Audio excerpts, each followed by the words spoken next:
Hey everybody, welcome back to yet another episode of Pop Culture Uncovered. I am confident that I have 1,001 things to talk to you about. We do have a discussion about Superman, not tonight, but coming up for the next episode. But tonight, we need to talk about we need to talk about the Running Man, and we need to talk about Mortal Kombat too. So, go see Superman. It's awesome. We'll discuss it in full detail later. For those of you who are active listeners, you know that Pete and I took great joy in covering the original Running Man on the VHS Chronicle. But now we've got the remake, which has been like in development hell for a long time. But I have to say, having looked at the casting in the trailer, I'm like, okay, I wasn't convinced that a more book accurate book, as in written by Stephen King, but under one of his infamous pen names. I wasn't sure that a Stephen King more aligned adaptation of the Running Man would work, and I might be wrong. I'm not saying that I'm wrong, but I might be wrong. Again, the trailer gives me great hope for the film, and it does also happen that there's a certain young African American actress who I'm just like, I'm glad I get to see her in another movie this year. And that would be Jamie Lawson, who played Perlene in Sinners, but she's in the movie as well. So first things foremost, Pete, your thoughts on the Running Man trailer? It's so tricky because like we talked about when we did the episode, the Running Man, the movie itself is so it's a classic, and it is so loosely based on the book that there's that there's that weird, I don't know, this weird feeling that I have, because I'm like, the Running Man is a movie. It's more than 40 years old. It's a classic. It's an Arnold classic, and it's actually kind of clever, despite the fact that it doesn't really pull from the source material the way I would normally want it to. Somehow it still ended up being a smart movie, or at least a clever movie. It ended up being like a clever movie that made a statement, despite the fact that it had so little to do with the plot of the book. So now we're looking at this we're looking at this film, which I feel like we originally thought was going to be a TV show, which I would have much more preferred, because we can spend, obviously I love spending more time with characters. I've been all about like moving certain stories to streaming, but this film being more closely based on the book, I feel like people are gonna have the weirdest reactions to it. Like, not my Running Man, even though this Running Man's more accurate than the other Running Man. The other Running Man had this to say, and then there's the whole so I feel like we're just gonna be dealing with that for a long time, is people just feeling some kind of way because of how this is going to differ so much from the original movie. And at the same time, I feel like we also talked about being torn, because I'm like, I have not enjoyed Glenn Powell really in anything. He's fun as a character, in basically the Iceman role in Top Gun Maverick, and was just like, I watched Twisters for some reason and came away thinking, like, what on earth do we find so appealing about this guy? He can't play a good person. He can play like a clever guy who's like, a bad boy, but like a bad boy with literally no heart of gold. Like, he just smirks the whole way through and is kind of shitty. And like, somehow he keeps showing up in films that Ryan Gosling is too tired to do anymore. And so now we've got Glenn Powell, and he just won't go the hell away. And then I saw this trailer, and I was like, maybe, just maybe, we have a team that in producer director Edgar Wright, that is going to make something of his skills and actually put him through an emotional journey, instead of just having him being a smirking asshole for 2 hours that we're supposed to somehow root for. I am excited about that as much as I am excited about Josh Brolin as Dan Killian, and of course Coleman Domingo as Bobby Thompson, the host of the Running Man show. Like, just that excitement, and then all these little hints of people that we've seen throughout: Lee Pace, Michael Cera, Amelia Jones, William H. Macy. So I don't know. I'll go see it. and I'm feeling hopeful. Glenn Powell just has just left a complete smug bad taste in my mouth, but I'm willing to go see it based on the fact that this trailer looks exciting, complex, a little scary. I don't know. I'm willing to check this out. All I will say is this: my biggest concern is Killian because I'm like Richard Dawson. There's no way for me to explain to younger listeners like how what a ubiquitous figure he was. He was the original Mhm. host of Family Feud. He was Right? He was like America's uncle. And when he did a villain, when he came out playing a villain, it was like watching Denzel in Training Day. It was like, oh my god, Richard Dawson is the bad guy. So it's trying to equal that. Although if there's anybody who could pull it off, I mean, I never really wanted to see another Gurney Halleck, and then I got Josh Brolin as Gurney Halleck, and I was like, hey, this is great. I didn't even know that I wanted this, and it's amazing. So, Goonies never said that.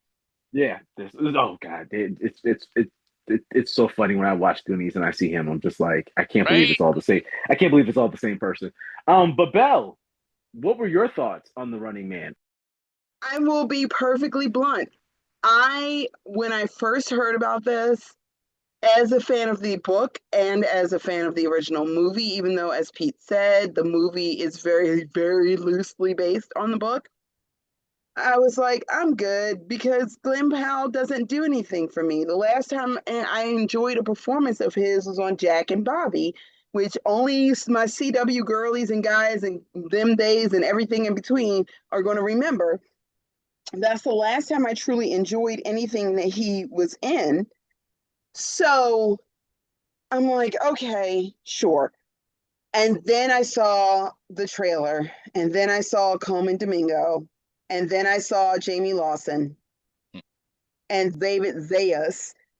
And I was like, well, damn it. And they pulled me back in, damn it, because now I'm going to go see it. And I'm probably going to go see it in the theaters because of the supporting cast. I do think, to your point, Pete, this might actually be, which is crazy because it is an action film, but this might be the thing that proves that Glenn Powell can do something other than smirking, smug, bad boy asshole.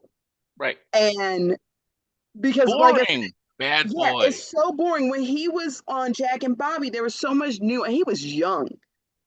There was so Mhm. much nuance in his performance in that TV series.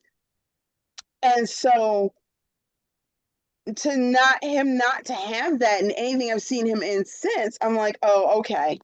So it honestly makes me wonder if this is a director thing. There used to be a running gag, a thing in theater and in film, that Haley Berry was an amazing actress when she had the right director. She was a director's actress. If the script was bad, but the director was good, she could make gold out of straw. If the script was bad and the director was bad, it was going to be a bad performance. Um, Whether it was on stage or in film, it just was. And I'm wondering if it's Glenn Powell just didn't have the writing. Because much like a lot of people, and make your money, he was coasting on he's a good looking white blonde guy who can do more than 2 or 3 facial expressions. It's the Chris Hemsworth thing, right? Right. A lot of people didn't think Chris Hemsworth could act Mhm. until Endgame, but his grief was palpable. His depression was palpable in that movie. And so Glenn Powell is funny. We've seen that he can be funny. We've seen that he can do the same shtick that he's been doing.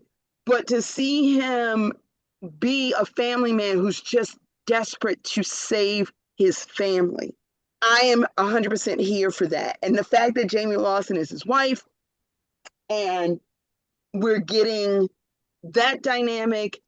She's such an amazing actress. She elevates every single thing she's in. Uh, I am definitely going to see it. And the fact that it's more book accurate, both the original film had a lot to say. I feel like, unfortunately, the themes of the original book are even more relevant now, as it feels like we're living in the beginning of the Hunger Games as it is right now. So, which was heavily influenced by The Running Man. Look it up. Um, so I definitely think that the message of the book is wildly important. And I am very interested to see how this goes. And I will be sad because I don't think there's a single thing I've watched that Coleman Domingo has been in that he wasn't superb in. So I'm already there. I'm already there. Well, you know what, Belle? I have to say for once, I think I probably agree with everything that you said. Because while you were talking and you were talking about, actors and, people not being able to evaluate whether an actor is really good or not because of the writing, my first thought was Mark Strong in Doom Prophecy, where I was like, I can't believe this is Yes. the same man that they cast in Shazam.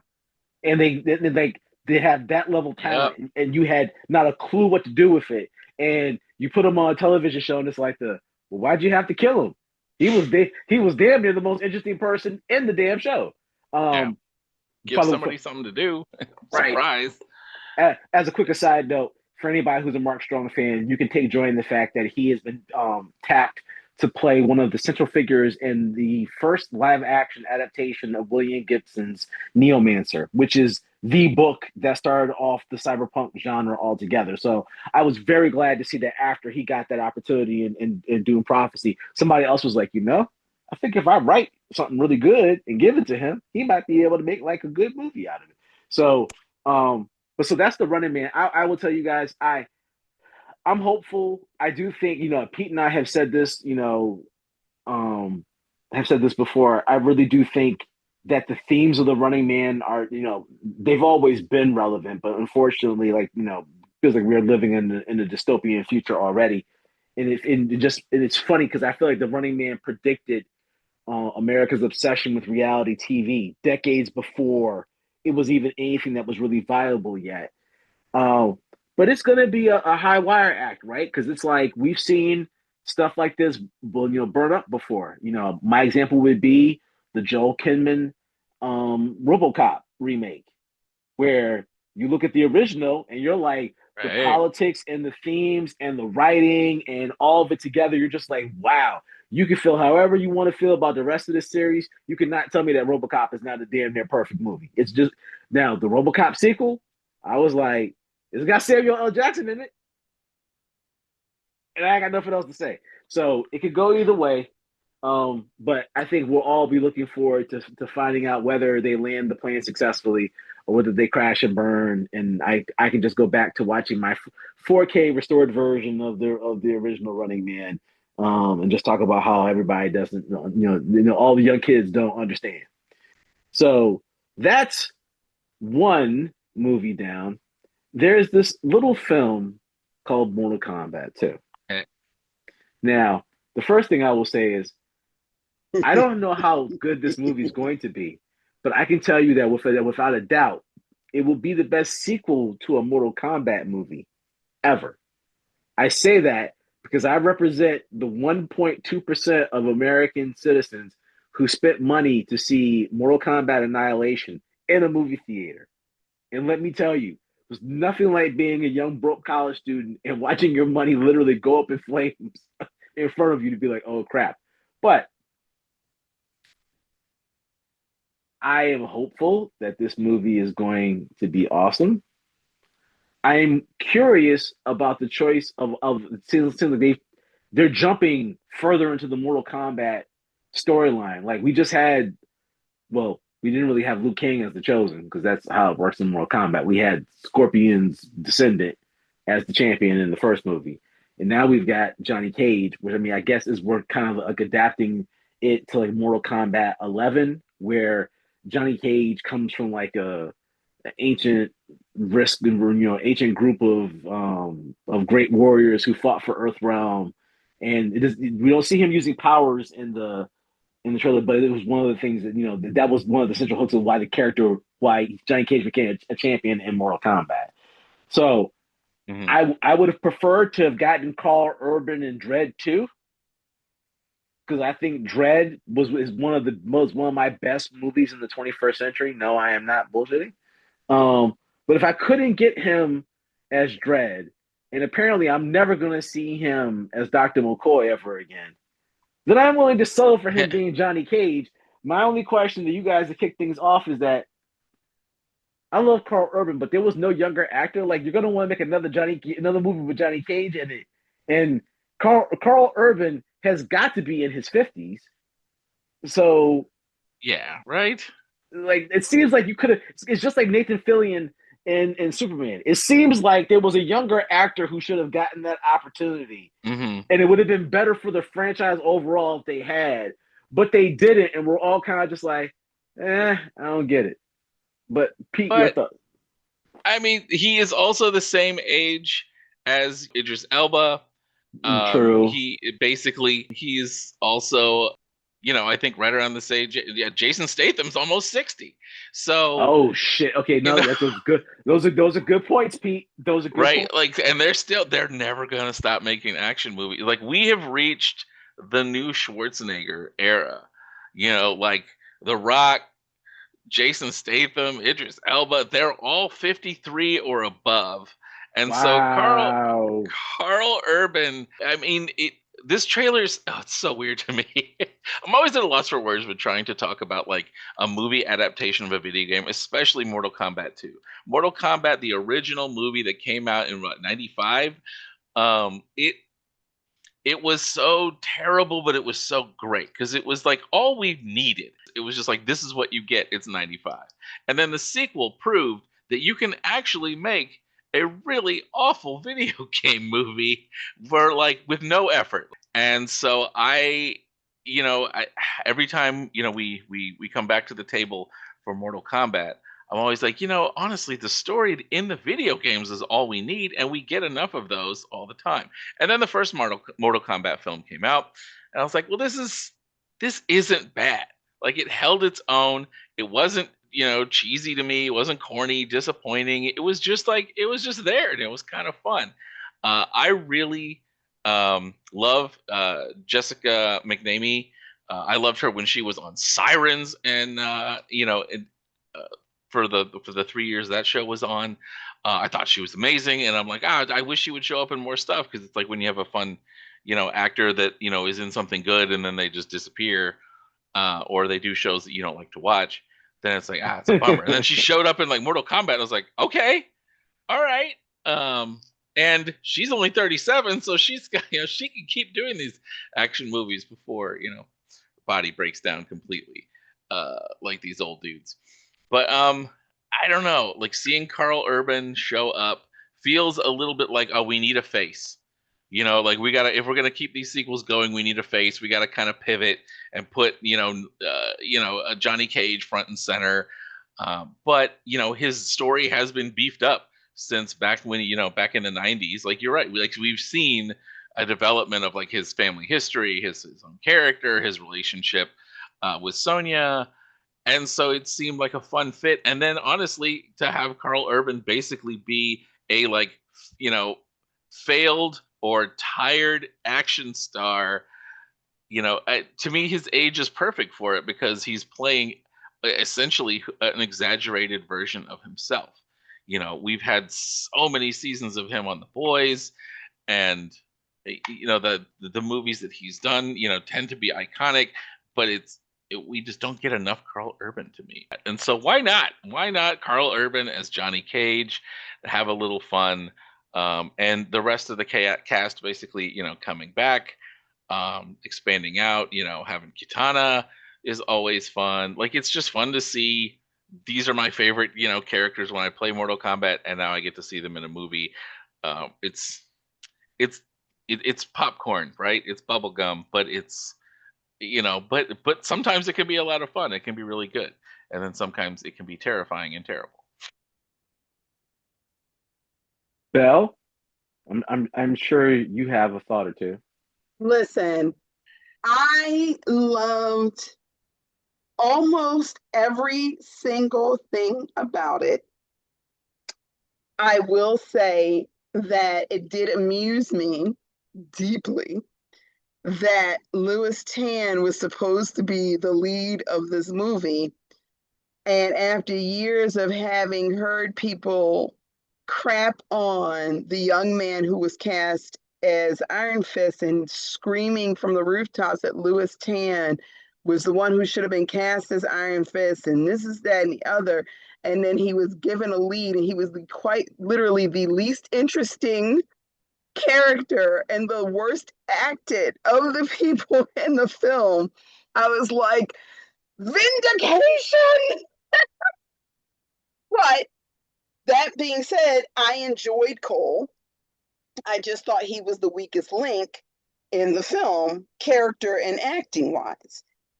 Now, all that being said, y'all know I have loved Carl Urban since Xena Warrior Princess. A lot of people don't remember that. Pete does because we did a deep dive on this. He was two characters on Xena. He was both Cupid, and he literally walked around in basically barely covering anything. I was having a moment. It was not a lot of costume. There were wings and Is some. she? Hold on, Pete. Is she drooling? I'm Because not. Possibly. I feel like we've triggered an important overall childhood memory that contributed greatly to your development. It did. It did. I ain't gonna front. Carl Urban as Cupid was so dumb, and see, he was such a dingbat, and he was so hot, and I was like, oh damn it. See, this is bizarre to me. I feel like he's been the same age for like 30 years. Right? And it's I been cannot deal with Carl long. Urban like aging, at like half speed. Yes, because I remember seeing him when I was in college and we had Xena parties and we would watch all of the Xena episodes like we couldn't get a chance to watch over the week. Someone would record them. And I remember being like, damn it, he's so fine and he's so stupid as Cupid. Hmm. And he also played Julius Caesar. And that's when I knew he was going to be a star, to be perfectly honest, because he played both of those characters at the same time on the show. And the way he performed, they were so utterly different. And their physicality, the way they spoke, the way they, just the way they, even the way they smiled, were so totally different. Him as Julius Caesar, freaking terrifying. Him as Cupid, oh, he's such a cute himbo. And again, both those characters were on the show at the same time. So I've been a fan of his forever. Seeing him as Johnny Cage, I actually, to what Pete said, really love an older Johnny Cage. That's always kind of low-key been a thread of the character, though. People act like it's not, and I'm like, no, it's always been, I'm about to be washed up. I know my body can't take much more of this. I am at the peak of my career. What am I going to do when I get past that peak in the films, the previous films, as well as in the games, as well as in the comic book adaptations? So I actually really love that they went with an actor who is a little rode hard and put away wet, who is a little older and a little bit more rough around the edges. And to what you said, Armand, yes, Carl Urban is technically, of all the cast, other than I'm going to say his name wrong, and please forgive me, Haruki Sanada is the biggest star in the film. So I love the movie within a movie in the trailers. I love the idea of Johnny finding out that he's more than a washed up actor. I really want to see the dynamics between him, Jax, and Sonya, because they were ride or die. Those three specifically are very much, we run together. If we die together in those games and in the comic book adaptation. So I'm like, I want to watch that dynamic. I'm looking forward to. So happy we got our entire surviving cast back. I am so pleased about that, and I'm so pleased that they didn't rush it because, much like to what you were saying earlier about the MonsterVerse, this was a franchise that kind of snuck up on us. I wasn't sure we were going to get a second movie because I loved the first one. It was just the right amount of both cheese and actual, pretty damn decent acting in CGI and true to the games. So I was so pleasantly surprised that I enjoyed it so much and that it didn't take itself too seriously. It was a fun movie that I enjoyed watching, and my mom and I, who both played those games together when I was growing up, we'll throw on when we're just having a day. We want to just watch something like that's just fun. My mom and I will sit there and watch Mortal Kombat. We are even the few people like you, Armand, who actually watched the first two films as well, and own them. And I'm not going to talk about that anymore. Anyway, so Yo, the fact that you said that you actually own a physical copy, that it I doesn't am make a me diehard fan, y'all. I am it genuinely a fan. I am a diehard Mortal Kombat girl. That was one of the first games my mom and I played together.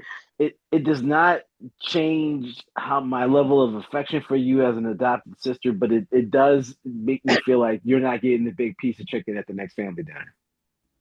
That's fair. I'm just I saying. can't even be mad. So I am 100% looking forward to this. I'm also hoping that they release the first one in theaters before this one comes out because we never got a chance to see it in theaters because it was released during the pandemic. Oh yeah, the first one of this generation. Of Yeah, this generation of films. We've yeah. never seen it in theaters.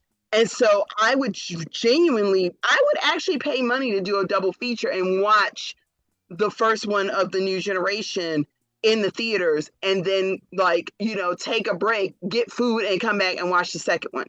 I would actually really enjoy doing that. I think it would be a fun day to just, enjoy the cheese, enjoy the fights, enjoy the spectacle, and have that. So it's, for me personally, it's kind of nostalgia. It's very Mortal Kombat, like comic books are very tied to my mom and her love of video games and comic books. So the fact that we got a good adaptation the first time around and the entire cast is back and it looks like we're getting a better second movie just kind of makes little Belle happy. The little version of me in my heart very pleased. And I am very much looking forward to this. I can't wait. I have to, but I don't want to. And I'm probably gonna see this the day it opens. It'll be a mom and daughter date night because my husband hates Mortal Kombat. Oh. No, I mean, oh, go ahead, Pete. I was just gonna say I love Belle happy, not scrappy. So Oh boy. People need to stop trying me in these streets. Well, I mean, I don't know. I mean, when people who smell like cupcakes just naturally gravitate to you, you just gotta open the door and be ready to put the work in, Belle. You know what? What? Okay, Belle doesn't have anything else to say. So you have reached the end of another episode of Pop Culture Uncovered. Don't you think that I wasn't going to end the show where I got the last word? It's never happened before, so never let it happen again. But I damn sure got it tonight. So this is the end of the episode. Yes, I did. So thank you so much for listening. Check us out on Patreon. Please check out our YouTube channel. We are desperately trying to grow that. It's been doing great numbers. Really appreciate your support. We'll be on video soon, so you'll get a chance to see our smiling faces. We'll be back next week to talk about Superman. And I hope that if you are forced to fight, that you use a babality and not a fatality. But you could also use it. You could also use an animality and I wouldn't be mad at that either. Just as long as you don't do the Friendship. no. Just as long as you don't do friendship. Yeah. Friendship. That shit was that was the now we have to have a fist fight moment in the arcade. Like I accepted the fact that you dogged me, but when you pull out the friendship crap now I need to see you in the parking lot because I want my quarters back. So for Belle and for Pete, this is Armand. Thank you for spending some time with us. We'll talk to you again soon. Have a great night.